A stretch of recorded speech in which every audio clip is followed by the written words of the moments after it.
दोस्तों, जब अब्रहा काबा को ढाने के लिए चल पड़ा। अब्रहा यमन और जुश्शा का बादशाह था। उसने शहर सना में एक गिरजाघर बनाया था और उसकी ख्वाहिश थी कि हज करने वाले बजाय मक्का के सुनहा में आए और इसी गिरजाघर का तवाफ करें और यही हज का मेला हुआ करे। अरब खुसूसन कुरैशों को यह खबर शाक गुजरी। चिनाची कुरैश के कबीला बनु किनाना के एक शख्स आपे से बाहर होकर सनाए का सफर किया और अब्रहा के गिरजाघर में दाखिल होकर पेशाब पाखाना किया और इसके दरो दीवार को नजासत से आलूदा कर डाला। इस हरकत पर अब्रहा बादशाह को बहुत तेश आया और इसने काबा को ढाने की कसम खा ली और इस इरादा से अपना लश्कर लेकर रवाना हो गया। इस लश्कर में बहुत से हाथी थे और इनका पेशरो एक बहुत बड़ा को पैकर हाथी था जिसका नाम महमूद था।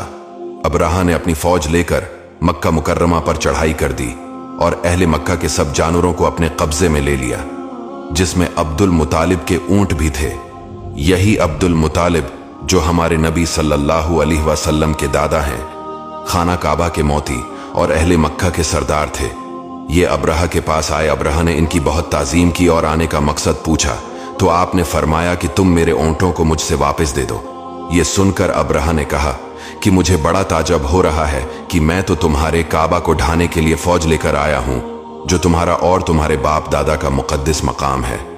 आपने इसके बारे में कुछ भी मुझसे नहीं कहा, सिर्फ अपने ऊंटों का मुतालबा कर रहे हैं।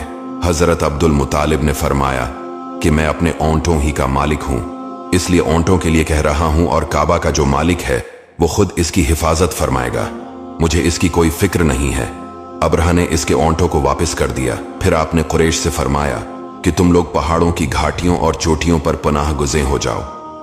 चिनाचे कुरैश ने आपके मशूरा पर अमल किया। इसके बाद हजरत अब्दुल मुतालिब ने काबा का दरवाजा पकड़कर बारगाहे इलाही में काबा की हिफाजत के लिए खूब रो रो कर दुआ मांगी और दुआ से फारिग होकर आप भी अपनी कौम के साथ पहाड़ की चोटी पर चढ़ गए। अब्रहा ने सुबह तड़के अपने लश्कर को लेकर काबा पर धावा बोल देने का हुक्म दे दिया और हाथियों को चलने के लिए उठाया, लेकिन हाथियों का पेशरो महमूद जो सबसे बड़ा था वो काबा की तरफ न चला जिस तरफ इसको चलाते थे। चलता था मगर काबा की तरफ जब इसको चलाते थे तो वो बैठ जाता था।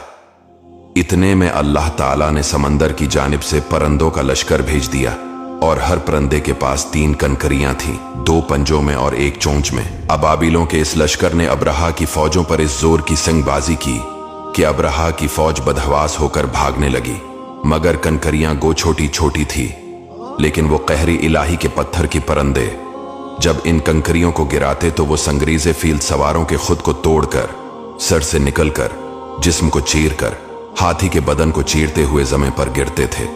हर कंकरी पर इस शख्स का नाम लिखा था जो इस कंकरी से हलाक किया गया।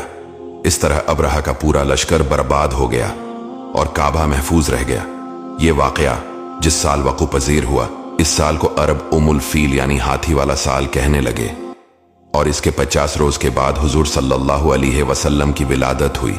इस वाकया को अल्लाह ताला ने कुरान मजीद में भी सूरा फील में बयान किया है।